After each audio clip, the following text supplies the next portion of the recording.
गौरांग राठौड़ द्वारा प्रस्तुत management unplugged के इस नए अंक में आपका स्वागत है। नमस्कार। अक्सर हम यही सुनते हैं, है ना, कि बिजनेस में जो बड़ी उथल पुथल होती है, जिसे डिसरप्शन कहते हैं, वो किसी नई चमचमाती तकनीक से आती है। हाँ, या फिर कोई तेज तर्रार स्टार्टअप ले आता है। बिल्कुल। सच कहूं तो मैं भी काफी हद तक यही सोचती थी, पर क्या ये पूरी कहानी है? शायद नहीं। मतलब ये कहानी का एक हिस्सा जरूर है, पर शायद सबसे अहम हिस्सा भी नहीं। अच्छा। हाँ, थील्स, टेक्सीरा जैसे विचारकों का शोध देखें तो वो कुछ और ही इशारा करता है। उनका मानना है कि असली डिसरप्शन की जड़ तकनीक या स्टार्टअप्स में उतनी नहीं है जितनी असंतुष्ट ग्राहकों में है। ओहो, असंतुष्ट ग्राहक मतलब कस्टमरी असली गेम चेंजर है। एग्जैक्टली। ग्राहक ही वो धुरी है, वही तय करते हैं कि कौन सी नई चीज चलेगी और कौन सी नहीं। इनोवेशन तो बहुत होते हैं, पर टिकता वही है जिसे ग्राहक अपना ले। ये तो बड़ा दिलचस्प पॉइंट है। मतलब फोकस टेक या कॉम्पिटिटर पर नहीं। हाँ, और यहीं पर कंपनियां अक्सर गलती कर बैठती हैं। वो डिसरप्शन का जवाब देने के लिए बाहर देखती हैं। तकनीक खरीदो, स्टार्टअप खरीदो। जैसे याहू ने किया था, मुझे याद है काफी एक्विजिशंस किए थे उन्होंने। बिल्कुल, याहू का क्लासिक उदाहरण है। उन्होंने अरबों डॉलर खर्च किए, करीब 53 अधिग्रहण, 2.3 से 2.8 बिलियन डॉलर के बीच। बाप रे। और नतीजा वो फिर भी पिछड़ गए, आखिरकार बिक गए। पैसा, तकनीक, अधिग्रहण, कुछ काम नहीं आया। तो वे गलती कहाँ हुई? मतलब इतना सब करने के बाद भी? गलती हुई फोकस में। उन्होंने बाहरी खतरों यानी कॉम्पिटिटर्स और तकनीक पर तो ध्यान दिया, पर अंदर की आवाज, अपने ग्राहकों की बदलती जरूरतें, उनकी फ्रस्ट्रेशंस, उसको अनदेखा कर दिया। समझ गई, वो कस्टमर को भूल गए। हाँ, और यहीं से टेक्सीरा का वो आइडिया आता है, ग्राहक गतिविधियों को चुराना, स्टीलिंग कस्टमर एक्टिविटीज। ग्राहक गतिविधियां चुराना सुनने में थोड़ा अजीब है। क्या मतलब है इसका? मतलब ये नहीं कि पूरा ग्राहक चुरा लिया, बल्कि ये कि जो नए स्टार्टअप्स आते हैं ना, वो अक्सर स्थापित कंपनियों से ग्राहकों के कुछ खास काम या गतिविधियां छीन लेते हैं। वो काम जिनसे ग्राहक शायद खुश नहीं थे। बिल्कुल, जिनसे वो परेशान थे या जिन्हें करने का तरीका उन्हें पसंद नहीं आला था। जैसे मान लीजिए आपकी दुकान पर लंबी लाइन है पेमेंट के लिए, तो कोई आकर सिर्फ एक आसान पेमेंट का तरीका दे दे, वो आपकी एक गतिविधि चुरा रहा है। अच्छा, उदाहरण दे सकते हैं? जरूर। जैसे बिर्च बॉक्स को लीजिए।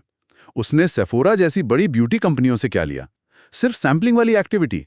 ग्राहकों को नए प्रोडक्ट ट्राई करने का आसान, सस्ता तरीका चाहिए था। बिर्च बॉक्स ने वो दे दिया। हाँ, ये तो है। और दवाइयों वाला भी एक उदाहरण था शायद। पिल पैक। उन्होंने दवाइयों को पैक करने और डिलीवर करने का झंझट खत्म कर दिया। जो काम सीवीएस जैसी बड़ी फार्मेसी चेन्स के लिए शायद उतनी प्राथमिकता नहीं थी, लेकिन ग्राहकों के लिए एक सरदर्द था, पिल पैक ने वो एक्टिविटी ले ली। और ट्रूव, बीमा वाला। हाँ, ट्रोव ने जरूरत के हिसाब से बीमा ऑन ऑफ करने की सुविधा दी। पारंपरिक बीमा कंपनियों के लंबे चौड़े प्रोसेस से अलग। ये सब क्या है? ग्राहकों की परेशानी का हल। तो बेसिकली ये स्टार्टअप्स ग्राहकों की फ्रस्ट्रेशन को मौके में बदल रहे हैं। कमाल है। बिल्कुल। और इसी से जुड़ा एक और कॉन्सेप्ट है ग्राहक side synergy, customer side synergies. Firm side synergy तो सुना है, जैसे होंडा का इंजन वाला उदाहरण आपने दिया था, मोटरसाइकिल भी, लॉन मूवर भी। ये ग्राहक साइड सिनर्जी क्या है? हाँ, फर्म साइड सिनर्जी कंपनी के फायदे की बात करती है, लेकिन ग्राहक साइड सिनर्जी का मतलब है ऐसे नए प्रोडक्ट या सर्विस लाना जो ग्राहक के मौजूदा कामों के साथ जुड़कर उसके लिए वैल्यू बनाए। मतलब ग्राहक का काम आसान हो, सस्ता हो या तेज हो। हाँ, सोचिए आप कहीं रहने के लिए जगह बुक करते हैं।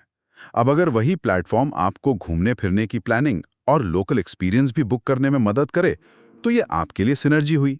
आपकी पूरी ट्रिप प्लानिंग आसान हो गई। और इसी को कपलिंग कहते हैं, गतिविधियों को जोड़ना। एग्जैक्टली। कपलिंग माने ऐसी नई सेवाएं जोड़ना जो ग्राहक की मौजूदा एक्टिविटी के ठीक पहले या बाद में आती हों।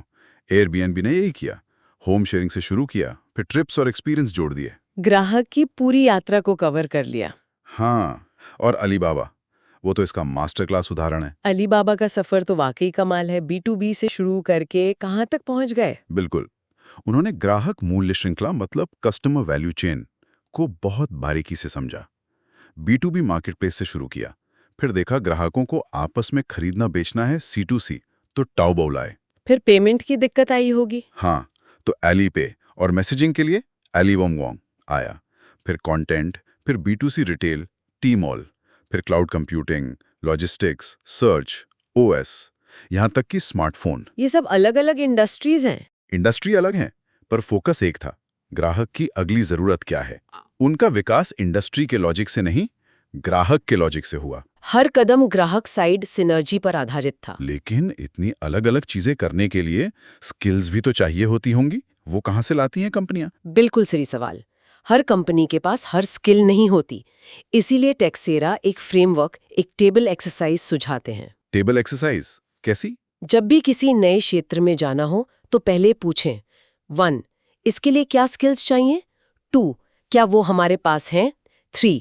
अगर नहीं तो कैसे लाएं? खुद बनाएं, बिल्ड, किसी के साथ पार्टनरशिप करें, बोरो, या किसी को खरीदें यानी अधिग्रहण या हायरिंग करें, बाय। बिल्ड, बोरो या बाय, मतलब वो स्किल गैप भरना जरूरी है? बेहद जरूरी। बिना सही स्किल्स के आप ग्राहक की जरूरत पूरी नहीं कर पाएंगे, भले ही आपने उसे पहचान लिया हो। तो घूम फिर कर बात वहीं आ जाती है। अगर कंपनियों को डिसरप्ट होने से बचना है या खुद डिसरप्शन लाना है तो उन्हें बाहर की दुनिया में मची हलचल से ज्यादा अपने ग्राहकों को सुनना होगा। एकदम। उनकी शिकायतें, उनकी अधूरी इच्छाएं, उनकी फ्रस्ट्रेशंस, असली मौके वहीं छिपे हैं। तकनीक तो आती जाती रहेगी। बिल्कुल। तकनीक तो बस एक टूल है। असली सवाल है, क्या ग्राहक इसे अपनाएगा?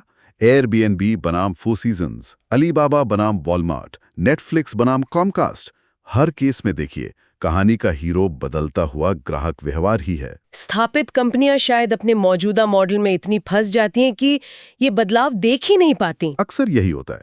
वो अपनी बनाई दुनिया में रहते हैं, जबकि ग्राहक की दुनिया बदल चुकी होती है। ये वाकई सोचने का एक बिल्कुल अलग नजरिया है डिसरप्शन को देखने का। हाँ, और सबसे जरूरी बात, ये नजरिया एक्शन लेने में मदद करता है, सिर्फ थ्योरी नहीं है। सुनने के लिए धन्यवाद। याद रखें, ये तकनीक के बारे में नहीं है, ये लोगों के बारे में है। Bye bye, see you later. Bye bye.